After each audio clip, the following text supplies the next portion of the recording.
Pueden tomar asiento, mis hermanos. El día de hoy, mis hermanos, vamos a ver un tema que he preparado con la ayuda del Señor, el cual he titulado No seas sabio en tu propia opinión. Un pasaje de la Biblia, un texto conocido. Y a esto, mis hermanos, les pregunto, ¿qué es la sabiduría?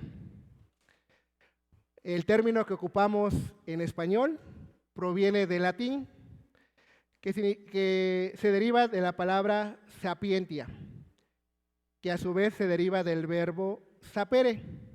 Esto es la palabra sabiduría que ocupamos en español. Su significado original es tener buen gusto, poder percibir o degustar. Y con el tiempo este término se evolucionó a la palabra saber, que se traduce como la capacidad o la cualidad de saborear o de discernir lo que es bueno y lo que es verdadero a través de la experiencia. En Grecia, tiempo antes de latín, los filósofos como Platón, como Sócrates, transformaron el término hacia la búsqueda del conocimiento teórico más elevado y a la búsqueda de las verdades universales. Un término bastante filosófico, bastante intelectual, pero que se separa mucho de lo que en la Biblia aparece como sabiduría. Este término que los griegos, los filósofos popularizaron, es el término que más se le atribuye a esta palabra actualmente. Cuando decimos sabiduría nos vamos más a lo intelectual, al pensamiento abstracto, a descubrir las verdades.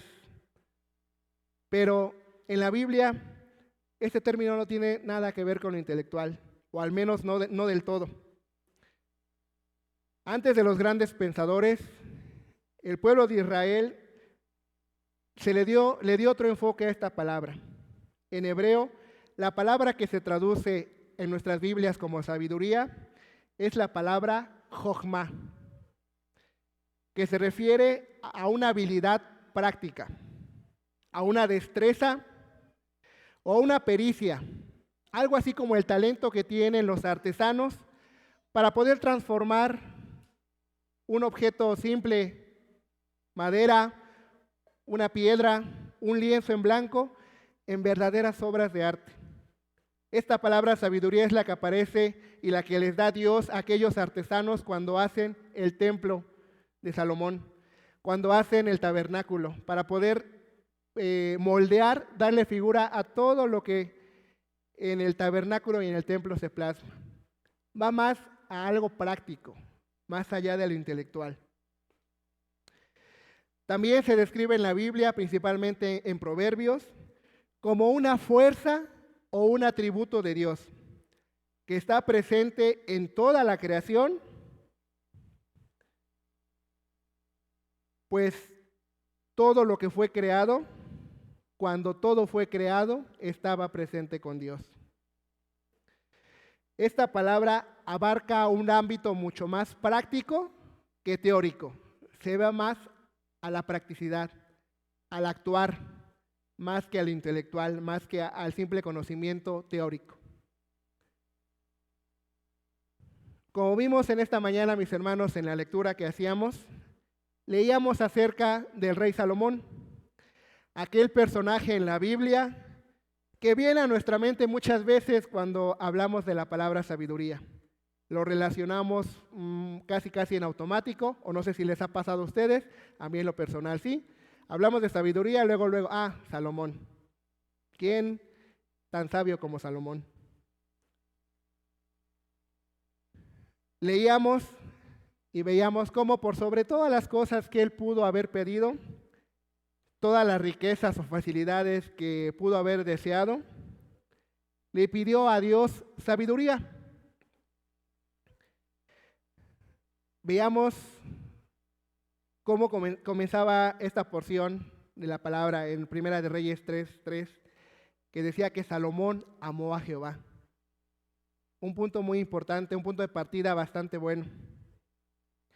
Este hombre, Salomón, hablando históricamente un poco de contexto, siendo el producto de una relación basada en la lujuria y en el asesinato, porque recordemos que Salomón era hijo de David y Betsabé, la mujer a la cual había codiciado y por la cual había mandado asesinar a su esposo. Pero que a su vez era un hombre a quien Dios amó. Lo podemos ver en 2 de Samuel 12:24. Y también es el hombre a quien Dios eligió para ser rey, porque sabemos que no era el único hijo de David y tampoco era el primogénito, pero era elegido por Dios para ser rey, como también lo pueden ustedes cerciorarse en Primera de Crónicas 28:5. Y lo eligió simplemente por su beneplácito, por su voluntad santa, perfecta, no porque él se lo haya ganado.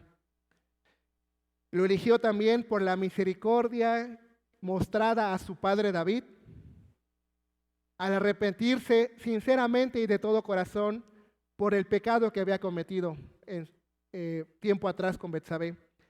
Aquel arrepentimiento sincero que podemos ver plasmado en el Salmo 51.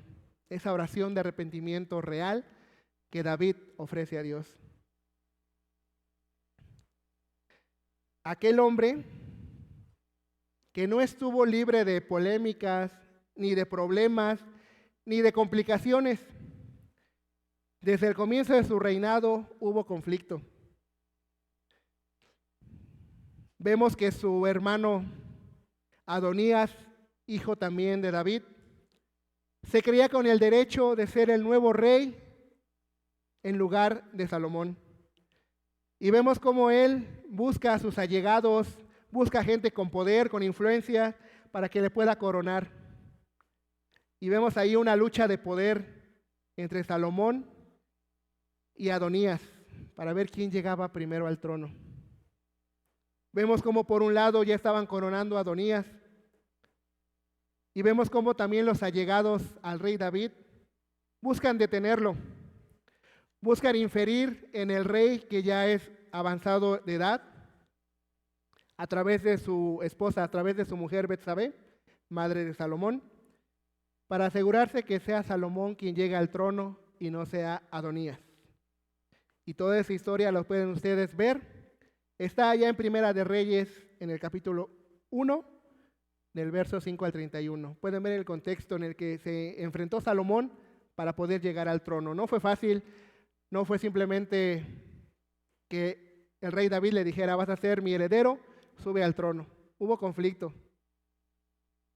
Pero aún así, Dios estaba con él. Un hombre que sube al trono siendo muy joven e inexperto, como veíamos hace un momento en la lectura, en el verso 7 del capítulo 3, que dice, ahora pues, Jehová, Dios mío, tú me has puesto a mí, tu siervo, por rey, en lugar de David, mi padre. Y yo soy joven y no sé cómo entrar ni salir.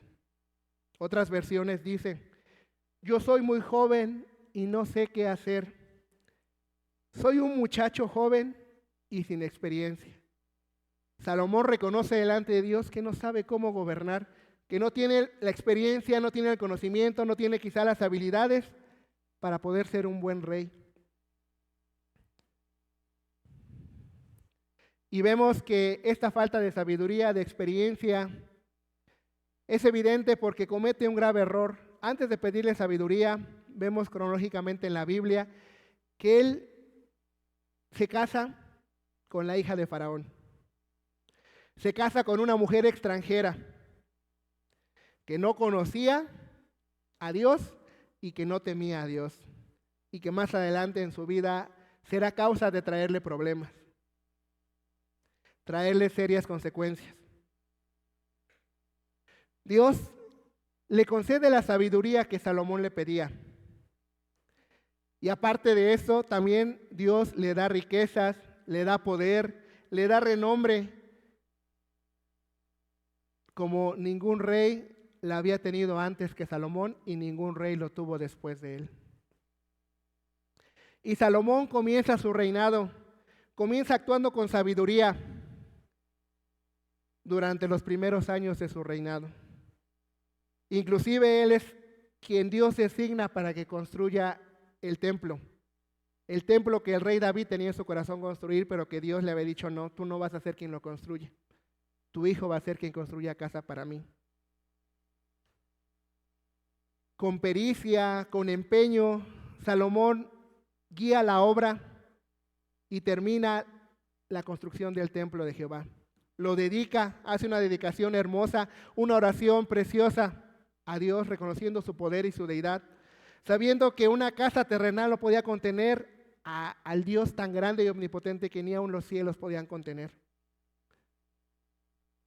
Sin embargo, hay un punto de quiebre en la historia de Salomón. En lo que parecía ser una vida victoriosa y llena de triunfos, aparece una vez más el pecado.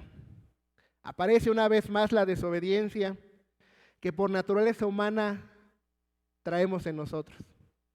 Como menciona Pablo en Romanos, esa ley del pecado en nuestros miembros, que busca el hacer lo malo. A pesar de que su padre David le exhorta claramente a Salomón qué debe hacer, qué es lo que debe de hacer, cómo agradar y cómo buscar la voluntad de Dios a lo largo de su vida. Allí en Primeras de Crónicas 28:9, que dice, y tú, diciendo David a Salomón, y tú, Salomón, hijo mío, reconoce al Dios de tu padre y sírvele con un corazón perfecto y con ánimo voluntario, porque Jehová escudriña los corazones de todos y entiende todo intento de los pensamientos. Si tú lo buscares, lo hallarás, mas si lo dejares, él te desechará para siempre. Una advertencia completamente clara que le da David en su vejez, con años de experiencia, con una relación personal e íntima con Dios. Le da este consejo, este exhorto claro. Inclusive le da una consecuencia de no hacerlo. A pesar de que Salomón conocía la ley que Dios dio a Moisés acerca de los deberes y las características que un rey de Israel debía tener conforme a su voluntad, las cuales están muy claras, escritas en Deuteronomio 17. Les pido que vayamos en sus Biblias a ese pasaje, vamos a dar lectura. Deuteronomio capítulo 17, versos del 14 al 20. Es muy claro Jehová, dando instrucciones detalladas de cómo debería ser un rey para Israel. Y estas instrucciones las dio él antes siquiera de que hubiese un rey, porque aún estaban en el desierto. Pero el Señor ya sabía los deseos que había en el corazón de su pueblo, de que iban a querer poner a un hombre por rey. ¿Ya estamos ahí, mis hermanos? Dice así la palabra de nuestro Dios. Cuando hayas entrado en la tierra que Jehová tu Dios te da, y tomes posesión de ella y la habites y digas, pondré un rey sobre mí, como todas las naciones que están en mis alrededores. Ciertamente pondrás por rey sobre ti al que Jehová tu Dios escogiere. De entre tus hermanos pondrás rey sobre ti. No podrás poner sobre ti a hombre extranjero, que no sea tu hermano. Pero él no aumentará para sí caballos, ni hará volver al pueblo a Egipto con el fin de aumentar caballos.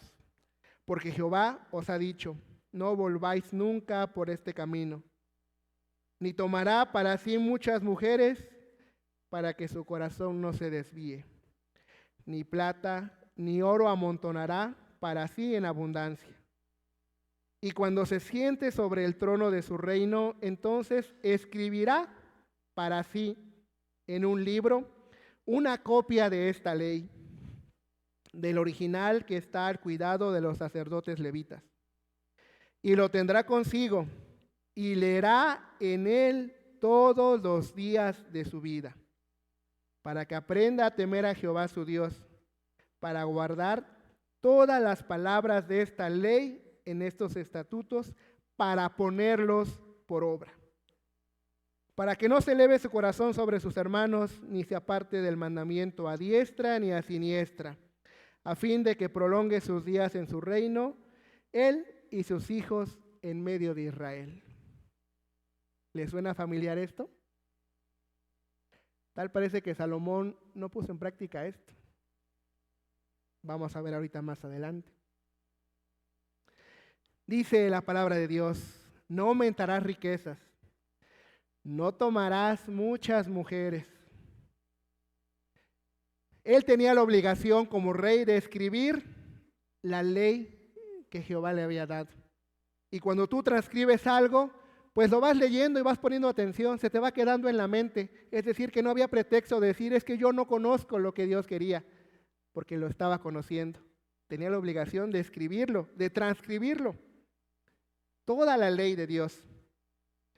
Y lo más importante, debería leerlo y guardarlo. No decía un día, ni dos, ni tres, cada domingo, no.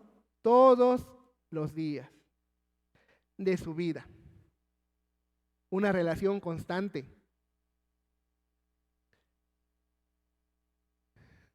Estaba consciente él que no debería de juntarse con mujeres ajenas, extranjeras, fuera del pueblo de Israel. Porque también estaba bien especificado en la ley de Dios. Deuteronomio 7 dice, cuando Jehová tu Dios te haya introducido en la tierra, en la cual entrarás para tomarla, y haya echado de delante de ti muchas naciones,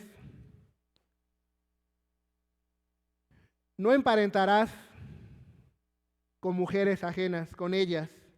No darás tu hija a su hijo, ni tomarás a su hija para tu hijo, porque desviará a tu hijo de en pos de mí, y servirán a dioses ajenos, y el furor de Jehová se encenderá sobre vosotros, y te destruirá pronto. Había dado esta advertencia muy clara por el alto riesgo de apostasía que esto representaba. Y Salomón también lo sabía.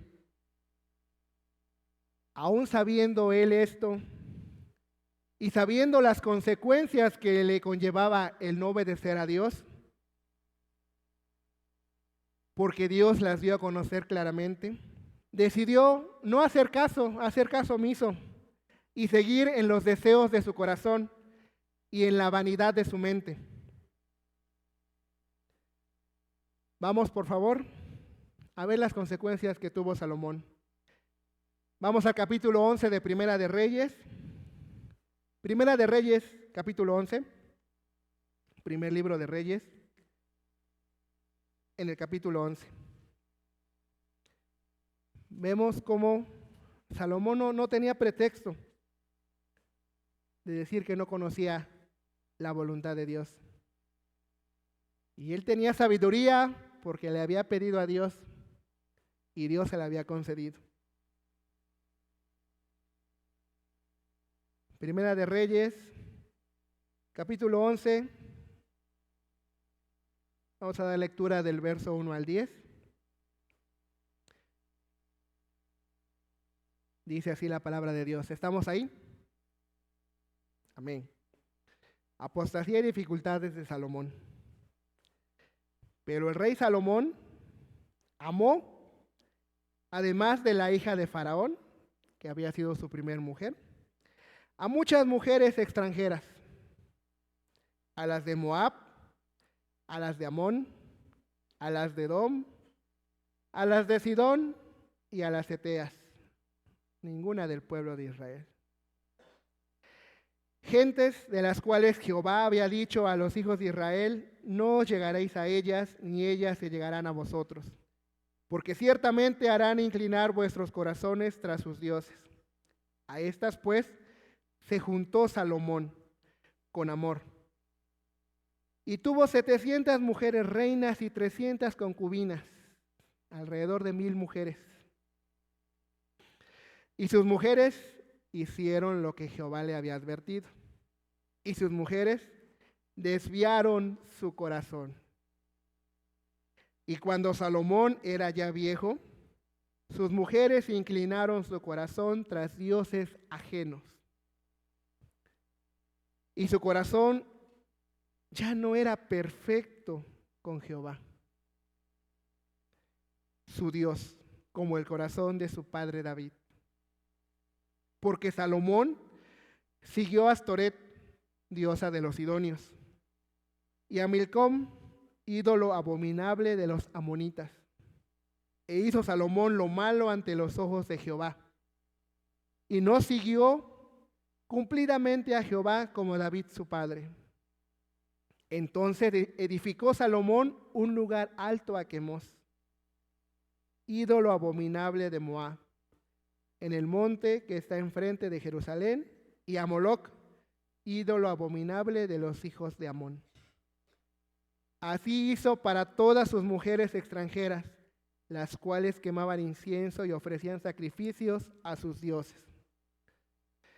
Y se enojó Jehová contra Salomón, por cuanto su corazón se había apartado de Jehová, el Dios de Israel, que él le había aparecido que ya se le había aparecido 2 veces, y le había mandado acerca de esto, que no siguiese a dioses ajenos, mas él no guardó lo que Jehová le había mandado. Vemos cómo, a pesar de tener sabiduría, tal parece que al no tener una relación con Dios, la sabiduría no es suficiente. Vemos cómo su corazón se había apartado completamente de Jehová. Vemos cómo había buscado deleite, placeres, pensando que de esa manera podía satisfacer su alma, los deseos de su corazón. Parece ser que Salomón había decidido hacer todo lo contrario a lo que Dios le había mandado.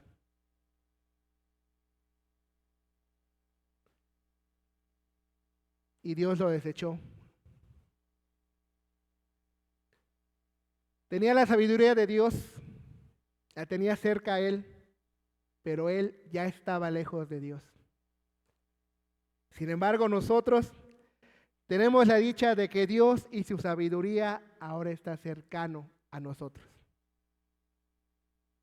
La palabra de Dios nos muestra a través de la vida de los personajes que en ella aparecen, en este caso la vida de Salomón, cómo podemos guiarnos en nuestro diario vivir. O en este caso, los errores que no debemos cometer y que no debemos de repetir. Dice una frase bastante conocida: aquellos que no conocen su historia están condenados a repetirla. Y si bien nosotros no somos el pueblo de Israel, somos pueblo de Dios, somos su iglesia. Y este claro ejemplo nos sirve en nuestra vida. Dios es la fuente de la sabiduría, como marca Proverbios 2:6, porque Jehová da la sabiduría, y de su boca viene el conocimiento y la inteligencia. Si queremos tener sabiduría, si queremos tener conocimiento, si queremos tener entendimiento, debemos llegar a conocer a Dios de una manera íntima a través de su palabra. No hay más. Y esta relación va más allá meramente de un reconocimiento de su existencia, de su deidad, de su poder, de su autoridad. No es simplemente un conocimiento intelectual que podemos acumular y que con eso basta, sino implica más bien una conexión, una relación íntima, constante, un aprendizaje de experiencias, de vivencias, un conocimiento continuo sobre su naturaleza, sobre su voluntad y sobre sus caminos. La sabiduría, tenemos esta gran bendición porque la sabiduría de Dios se hizo carne y habitó entre nosotros. Jesús, mis hermanos, es la sabiduría de Dios personificada. Esa jojma que el Antiguo Testamento presenta, esa fuerza, ese atributo de Dios, lo podemos ver personificado en la persona de Cristo. Él es el Logos, es el Verbo, es el poder, es el actuar de Dios. Y es revelada a nosotros a través de los evangelios, principalmente en el Evangelio según San Juan. ¿Me podrán apoyar a hacer la proyección, mis hermanos, de la tablita? Quiero presentarles a manera gráfica una pequeña comparativa entre nuestro Señor Jesucristo y la sabiduría que se manifiesta en el Antiguo Testamento, para ver esa relación que hay, para saber esa dicha que tenemos, de que ya no es algo abstracto, sino algo personificado. Cristo Jesús. Una característica es la preexistencia, existencia antes de toda creación. Vemos que la sabiduría de Dios se revela en Proverbios 8, que es poseída por Dios, es decir, que Dios la tiene desde el principio. Antes de todas las obras antiguas, ella era con Dios.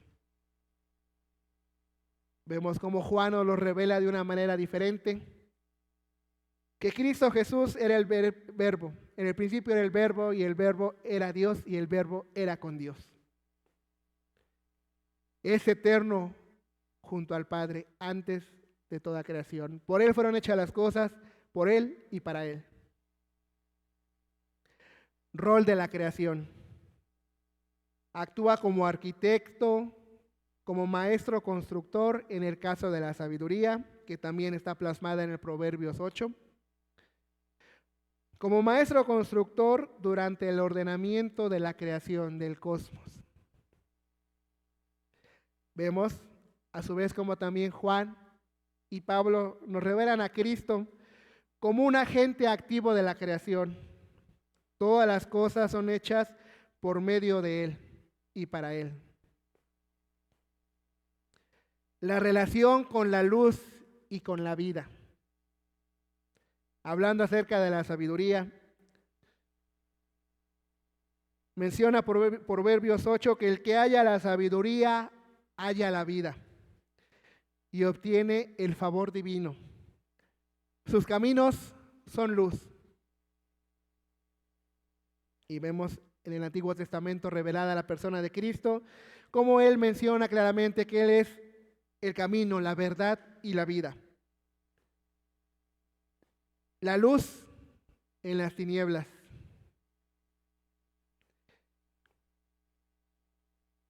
Vemos también la invitación que hace,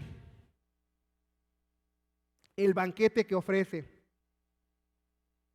Hablando acerca de la sabiduría, menciona Proverbios 9 que edifica su casa, prepara un banquete, invita a los sencillos a venir a comer para poder vivir.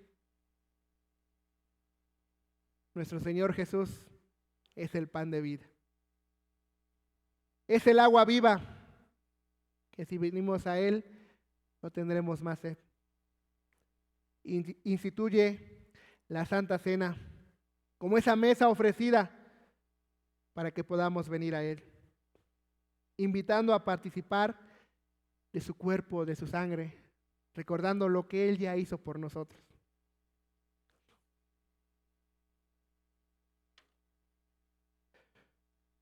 Su naturaleza esencial es un atributo de Dios, un atributo divino personificado, literalmente, pero también es una emanación abstracta de la mente de Dios. Y en Cristo Jesús, eso abstracto cambia por completo, algo visible. Es una persona real, una persona con evidencia histórica. La sabiduría hecha carne, el verbo, la fuerza, la sabiduría, el poder de Dios hecho carne. Su revelación al mundo.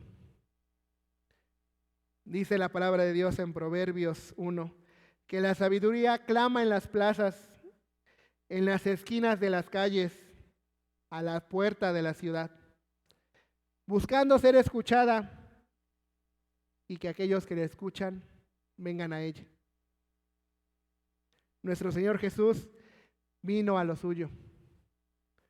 Enseñó públicamente en el templo y en las ciudades y posteriormente se expandió a los gentiles, a nosotros, a su iglesia. Dios mismo habla directamente a través de su Hijo. Esa sabiduría la tenemos con nosotros y en nosotros. Es una persona, Cristo Jesús. Y no la pedimos como Salomón en su momento lo hizo. Dios, en su bendita voluntad, en su beneplácito, en su sabiduría, en su soberanía, Él nos las ha regalado, junto con otras muchas bendiciones espirituales más. Tenemos esa sabiduría que viene de lo alto, la cual es pura, la cual es pacífica, amable, benigna, llena de misericordia, sin hipocresía. Vamos a sus Biblias, mis hermanos, a la carta de Santiago, capítulo 3, para conocer un poco más acerca de esta sabiduría de lo alto. Santiago, capítulo 3.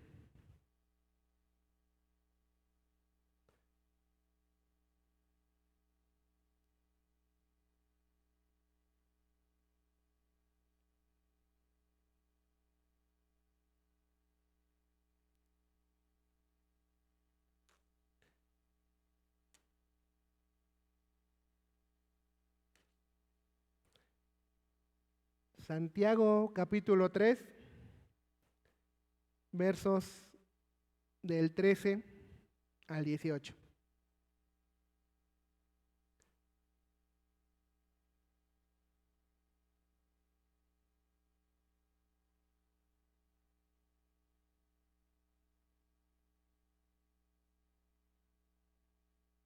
Santiago capítulo 3, versos del 13 al 18. ¿Estamos ahí, mis hermanos? Vamos a dar lectura todos juntos a una voz. Dice la bendita palabra de nuestro Dios. ¿Quién es sabio y entendido entre vosotros? Muestre por la buena conducta sus obras en sabia mansedumbre. Pero si tenéis celos amargos y contención en vuestro corazón, no os jactéis ni mintáis contra la verdad. Porque esta sabiduría no es la que desciende de lo alto, sino terrenal, animal, diabólica. Porque donde hay celos y contención, allí hay perturbación y toda obra perversa. Pero la sabiduría que es de lo alto es primeramente pura, después pacífica, amable, benigna, llena de misericordia y de buenos frutos, sin incertidumbre ni hipocresía, y el fruto de justicia se siembra en paz para aquellos que hacen la paz. Esa sabiduría, mis hermanos, de lo alto, esa sabiduría que da frutos buenos, es a la cual nos ha llamado Dios, es la cual nos ha regalado, porque vemos claramente que en nuestro diario vivir somos en ocasiones como Salomón. Sabemos lo que está mal porque ya el Señor nos lo ha revelado. Tenemos a Jesús, la sabiduría, el Jogma, el Logos de Dios. Tenemos su palabra, que ayer veíamos con nuestro hermano que nos compartía, que es una gran bendición el que podamos tener su palabra, la Santa Biblia, traducida en nuestro idioma y poder tener acceso a ella en cualquier lado prácticamente, físicamente, en el teléfono. La tenemos, mis hermanos. No hay de nuevo excusa para decir que no podemos o que no hemos sabido leer la Biblia. Tenemos su Espíritu Santo. Y aún así con todo esto, en ocasiones, ¿qué hacemos? Desobedecemos a Dios. Hacemos cosas que le desagradan a Él. Somos como niños pequeños, y lo veo yo en mi pequeñita, que ella sabe lo que no debe de hacer. Algo muy claro que lo he visto, me ha quedado en estos días, en estas semanas, que le hemos dicho, no le pegues a tu hermanito, no lo molestes. Y no se lo decimos una ni dos veces, y no solo yo, también mi esposa. ¿Y qué pasa? Que cuando vemos de repente, pum, ya le dio un golpe, ya lo asustó. Emma, te dijimos que no lo molestes. Sí, ya sé. Sí, yo sé que no debo de hacerlo, pero aún así lo hace. Y así en ocasiones somos nosotros. Ya sabemos, Dios nos dice, no hagas esto. Sí, ya sé, pero aún así vamos y lo hacemos.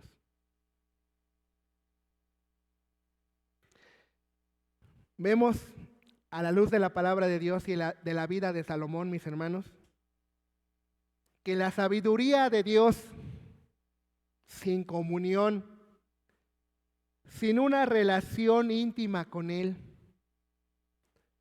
sin constancia, perseverancia en buscarle, en aprender más de Él, en conocerle más, en pasar tiempo con Él.